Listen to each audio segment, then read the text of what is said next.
भाई तो अब फंस चुका है यार, पता नहीं क्या खास बात है उस लड़की में। चलो हसी, तू तो गया। 1 मिनट, खेल तो अब मजेदार हुआ है। मतलब ये कि हम तुझे एक चैलेंज देते हैं। अगर तू उस लड़की को पटाने में कामयाब हो गया तो जहां तू बोलेगा, जैसी ट्रीट बोलेगा, हम देंगे।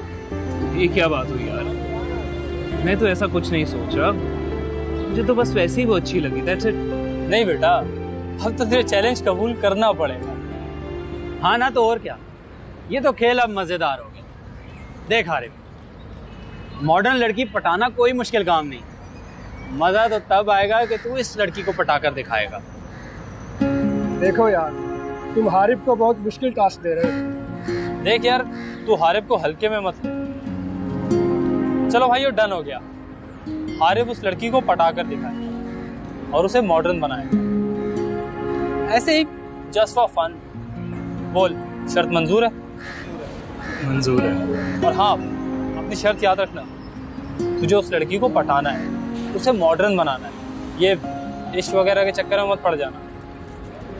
ऐसा कुछ नहीं है यार, वैसे भी I don't believe in love, just an attraction, nothing else. तुझे पता है तेरे भाई को ना ये बीमारी पहले कभी लगी है ना लगेगी। ये हुई ना बात, that's like a good boy.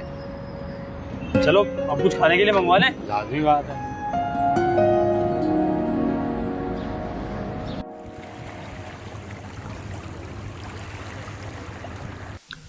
अच्छा, प्रेजेंटेशन मैंने तैयार कर दी है, टेबल पर रेडी हो गया, आप उसको जाके सबमिट। Hello everyone. हेलो। ठीक है, मैं लंबी उम्र है तुम्हारे जी बात में कर लेंगे। चलो ठीक है, क्लाइंट को जाके कर लेंगे, ठीक है, ओके, खुदा हाफिज़। जुनैद, खाना ठंडा हो रहा है, खा ले। यार आई एम सॉरी, फोन। कि खाने के वक्त ना काम वाम भूल जाएगा। बाबा जी, आखिर बेटा किसका है? आप ही के नक्शे कदम पर चल रहा है, हर वक्त काम काम बस। बिल्कुल सही कहा मामा आपने। और तुम ज्यादा बातें नहीं करो, ये बताओ कहाँ थे अभी तक? क्लासेस तो 3 बजे ऑफ हो जाती है ना? वो मामा दोस्तों के साथ बाहर था, मूवी देखने गया हुआ था। अच्छा, खाना खाओ। तो फिर कैसा रहा यूनिवर्सिटी फाइनल ईयर का पहला दिन? बहुत अच्छा। वैसे बेटा, मैं तुम्हारी इस यूनिवर्सिटी से सेटिस्फाइड नहीं। मैं तो चाह रहा था कि तुम भी जुनैद की तरह कनाडा या यूएस से एमबीए की डिग्री लेकर आओ। अगर तुम हो के तुम्हें बाहर जाने का शौक ही नहीं। बाबा मुझे शौक है, लेकिन सिर्फ शॉर्ट ट्रिप्स की हद तक। और वैसे भी मैं इतना लंबा अरसा आप लोगों के बगैर नहीं रह सकता। You know very well. देखा आपने, कितना अच्छा बच्चा है हमारा। I am proud of you my son. अब जल्दी से तुम अपनी पढ़ाई पूरी करो और अपने बाबा और भाई के साथ बिजनेस संभालो। फिर मैं तुम्हारे लिए, फिर आप मेरे लिए चांद सी दुल्हन लेकर आएंगी। Am I right? शरीर कहेंगे, खाना खाओ। अरे भाई, इतनी जल्दी भी क्या? पहले उसे अपने पांव पे खड़ा होने दो, हो जाएगी शादी भी। माँ हूं ना, टिपिकल मदर। अपनी जिंदगी में अपने बेटे की खुशियों और पोते पोतियों को हंसते खेलते देखना चाहती हूँ।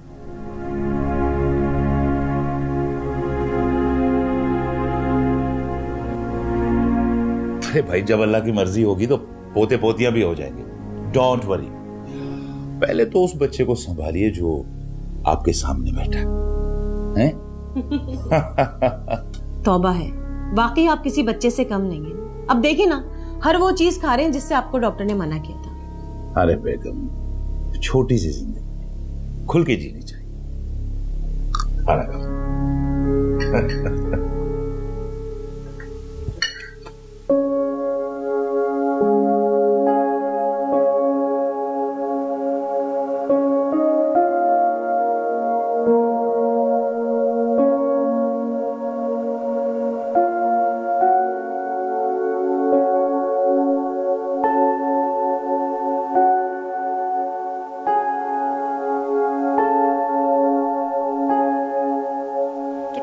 सजदे करती हो तो मेहमान, क्या बताऊं, बस आदत सी पड़ गई है अल्लाह ताला से बातें करने की।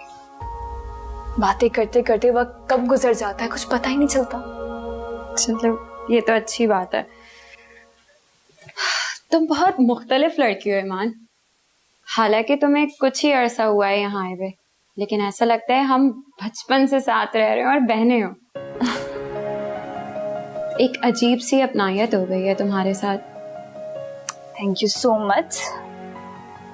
वैसे खुश नसीब तो मैं हूं कि मुझे तुम जैसी दोस्त मिली है। अच्छा सब छोड़ो, ये बताओ आज तुम्हारी यूनिवर्सिटी का पहला दिन कैसा रहा? बहुत अच्छा। अच्छा चलो ये तो अच्छी बात है।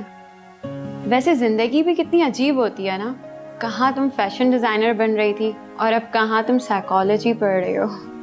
तुम जानती हो खुशबक, मुझे अभी भी फैशन डिजाइनिंग पढ़ने का बहुत शौक है, इसलिए तो मैंने मैडम सीनम की बुटीक में जॉब कर ली। और जहां तक बात रही साइकोलॉजी पढ़ने की, तो उसका शौक मुझे डॉक्टर ज़ारा को देखकर हुआ। उन्होंने कितनी अच्छी तरह मेरी काउंसलिंग की और मुझे जिंदगी की तरफ वापस लाई। बस उन्हीं को देख के मुझे भी शौक हुआ कि मैं भी यही करूं, क्योंकि मेरी नजर में किसी दुखी इंसान को जिंदगी की तरफ वापस लाना एक बहुत बड़ा काम है। बेशक, मगर सच पूछो खुशबक, तो काम कोई अच्छा या बुरा नहीं होता, बस लोग अच्छे या बुरे होते हैं। इसलिए मैं जिस प्रोफेशन में थी मैं उसे कभी डिसोन नहीं करूंगी, क्योंकि आज मेरे पास जो भी अपनी जमा पूंजी है जिससे मैं आगे पढ़ने के काबिल हुई, वो उसी फैशन और मॉडलिंग की वजह से है। चंद बुरे लोगों की वजह से मैं उस प्रोफेशन को बुरा नहीं बोल सकती, लेकिन हाँ, मैं उस दुनिया में कभी वापस भी नहीं जाना चाहूंगी। कोई बात नहीं।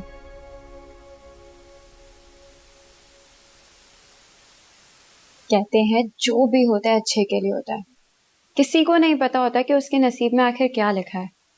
इसलिए जिंदगी में आने वाली तब्दीलियों के लिए इंसान को हमेशा तैयार रहना चाहिए। ठीक कह रही हो तुम, लेकिन पता नहीं क्यों दिल में अभी भी एक अजीब सी बेचैनी है। एक लम्हे लगता है कि सब कुछ ठीक है, सभी अच्छा है, और दूसरे लम्हे मासी की तल्ख यादें जहन को उलझा के रख देती हैं और सारी हिम्मत टूट जाती है। और फिर माँ बाप की, बहन भाइयों की कमी बहुत ज्यादा फील होती है मुझे। मैं समझ सकती हूँ, लेकिन मैं हूं ना तुम्हारी बहन, मैं तो हमेशा तुम्हारे साथ हूँ, बल्कि हम सब तुम्हारे साथ हैं, मैं बड़ी भी। और तुमने खुद को दोबारा समेटा है उस अल्लाह के भरोसे, वो तुम्हारा साथ कभी नहीं छोड़ेगा। चलो अब तुम आराम करो, मैं आती हूँ फिर थोड़ी देर में, सही है?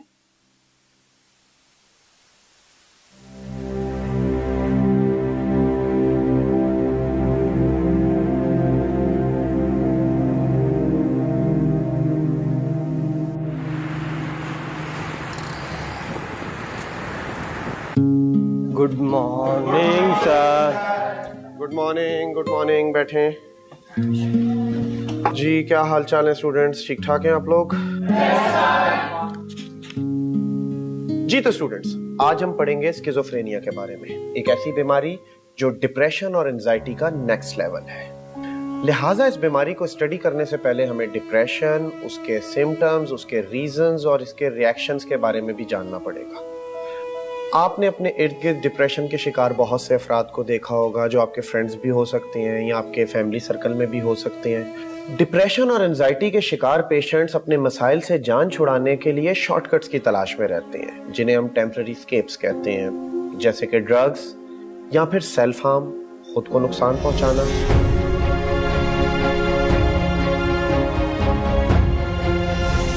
या एक्सट्रीम केसेस में suicidal attempts.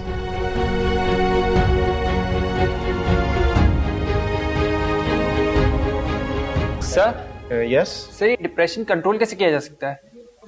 Very good question. खुशी, सुकून और इत्मीनान से। ये तीन चीजें कभी कभार इंसान के लिए रोटी, कपड़ा और मकान से भी ज्यादा इंपॉर्टेंट हो जाती हैं, क्योंकि जिस तरह इंसान को फिजिकली जिंदा रहने के लिए ऑक्सीजन और खाने पीने की जरूरत है, इसी तरह मेंटली नॉर्मल रहने के लिए खुशी, सुकून और इत्मीनान बहुत जरूरी है।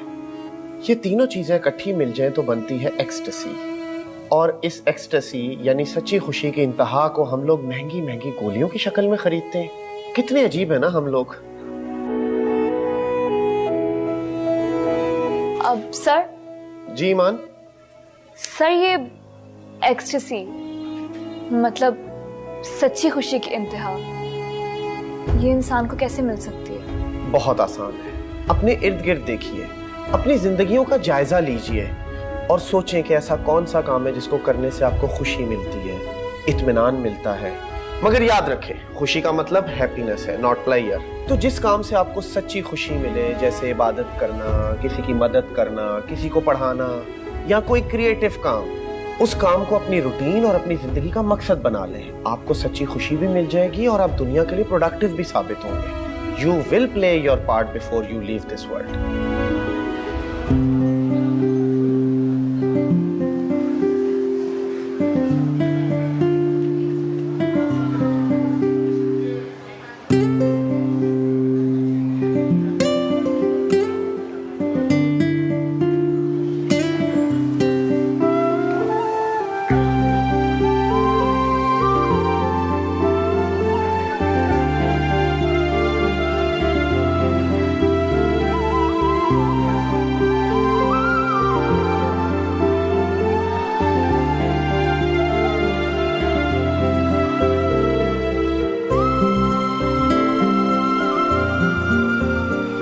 Okay students, class is over. इस टॉपिक को हम फर्दर कल डिस्कस करेंगे। Any questions? No. Okay, take your time. खुदा हाफिज।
सुने,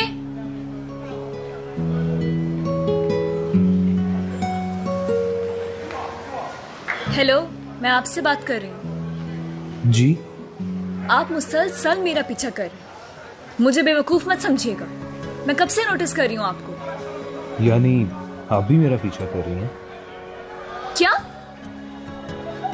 आई एम सॉरी। वो एक्चुअली क्या है ना, मेरी एक गर्लफ्रेंड थी। 2 साल पहले मेरा और उसका ब्रेकअप हो गया था, तो आपकी उससे शक्ल बहुत मिल रही थी। मुझे लगा कि शायद आप वो हैं, बस इसीलिए। एक्सक्यूज मी, मैं वो नहीं हूँ जो आप मुझे समझ रहे हैं। और प्लीज आइंदा मेरा पीछा करने की कोशिश मत करिएगा, वरना आप जानते हैं कि आज की औरत कमजोर नहीं है। जी, आप जो कह रही हैं बिल्कुल ठीक कह रही हैं। बस मुझे तो आप मेरी वो लगी थी। मेरी कोई गलत इंटेंशंस नहीं है। सॉरी।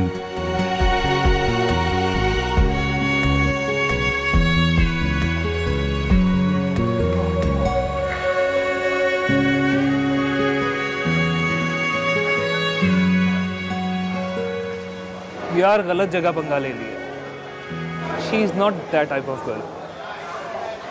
यही तो चैलेंज है मेरे भाई। ऐसी लड़की को तो मॉडर्न बनाना है। उसको पता भी चल गया कि मैं उसका पीछा कर रहा हूँ। What? Really? Now that's interesting.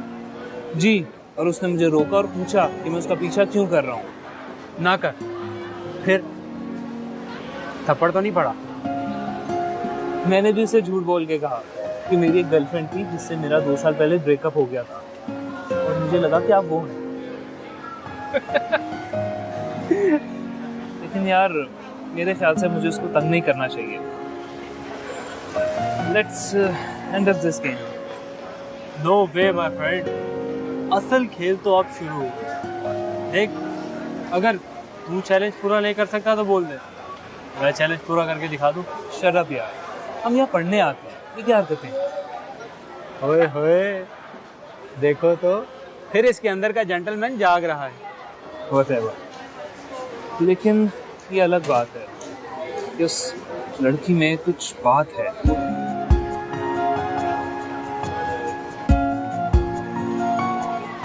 बड़ी भी ये क्या कर रही थी आप? कबूतर मर गया, उसे दफना रही थी। दफनाने की क्या जरूरत थी? आप उसे बाहर रख देती। नहीं नहीं, उसको यहाँ दफनाने से ना मुझे एहसास रहेगा कि ये मेरे बिल्कुल करीब है। बड़ी भी, एक बात बताओ, आप इतनी सेंसिटिव क्यों हैं? बात हसास होने या ना होने की नहीं होती, बात किसी को अपना समझने या ना समझने की होती है। बेटा, अल्लाह ताला ने इंसानी नफ्सियात बहुत अजीब बनाई है। कभी कभी हम बेजान चीजों को जिंदगी और मौत की वजह बना लेते हैं और कभी कभी जीते जागते इंसानों को नजरअंदाज कर देते। क्या मतलब बड़ी भी? देखो बेटा, अल्लाह ताला हर किसी को दर्द रखने वाला दिल नहीं देता, लेकिन जिसको देता है उस पे खास रहमत की नजर रखता है। बेटा, किसी इंसान या जानवर के लिए अपने दिल में दर्द रखना ये ऊपर वाले की करम नवाजी होती है, वरना आजकल के दौर में सगे भी अपने नहीं होते। अब आई ना समझ में मेरी बात?